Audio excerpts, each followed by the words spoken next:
Aux affaires courantes aujourd'hui, telles que prévues au programme du Parlement des jeunes, nous procédons à la période des questions et réponses orales. J'invite M. le député de Roberval à poser la deuxième question. Monsieur le vice-président, votre tâche vous demande la neutralité sur tous les points débattus à l'Assemblée nationale. Comment faites-vous pour demeurer objectif, malgré le fait que vous apparteniez à une formation politique?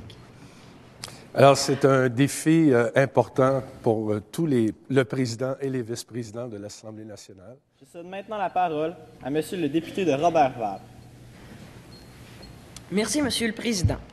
Mon nom est Julien Rochefort. Je suis en secondaire 3 à l'école secondaire de Neuchâtel. Le présent projet de loi a pour but d'interdire les concours dont le critère prépondérant est l'apparence physique s'adressant aux personnes de moins de 16 ans. Je ne suis pas certain de la nécessité d'interdire ce type de concours, mais je ne suis pas certain non plus de la justesse de ces démonstrations extravagantes de beauté.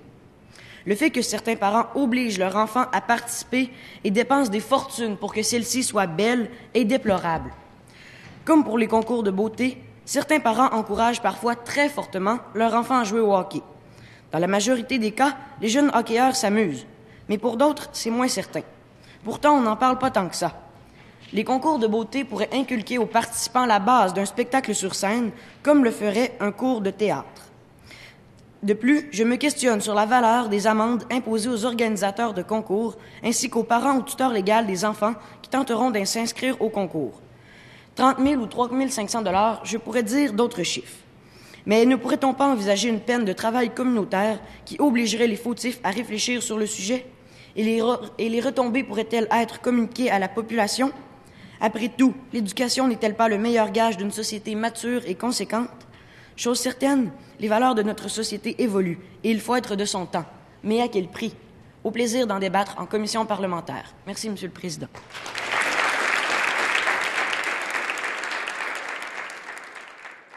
Je cède maintenant la parole à Monsieur le député de Roberval. Merci, Madame la Présidente.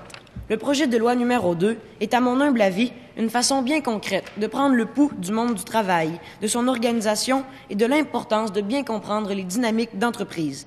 Bien qu'il soit souhaitable que nous soyons en immersion le plus rapidement possible, il me semble que la formule proposée en demande beaucoup aux employeurs, surtout aux petites entreprises. Après réflexion, plusieurs amendements sont à considérer pour classer le dossier. Par exemple, l'allocation de 100 $ pour l'employeur me semble discutable. Selon moi, recevoir un élève en stage demande une organisation particulière et la libération d'employés pour accompagner le stagiaire. De là l'importance d'une allocation plus substantielle. Par ailleurs, le document fait mention des obligations des écoles, de certains ministères et des employeurs. En aucun cas, il n'est question de l'élève qui sera en stage. Il doit avoir des obligations. Je crois que la planification fait partie du processus. Pourrait-on commencer en demandant aux dirigeants d'entreprise de se présenter dans les écoles comme première démarche? Il est aussi possible que l'élève n'ait pas arrêté son choix sur un seul emploi. Et que fait-on de l'élève qui a plus d'une idée en tête? Comme vous pouvez le constater, il y a plusieurs pistes de réflexion intéressantes. Il suffit de regarder les choses avec une ouverture, comme tous les députés ici présents savent le faire. Merci, Madame la Présidente.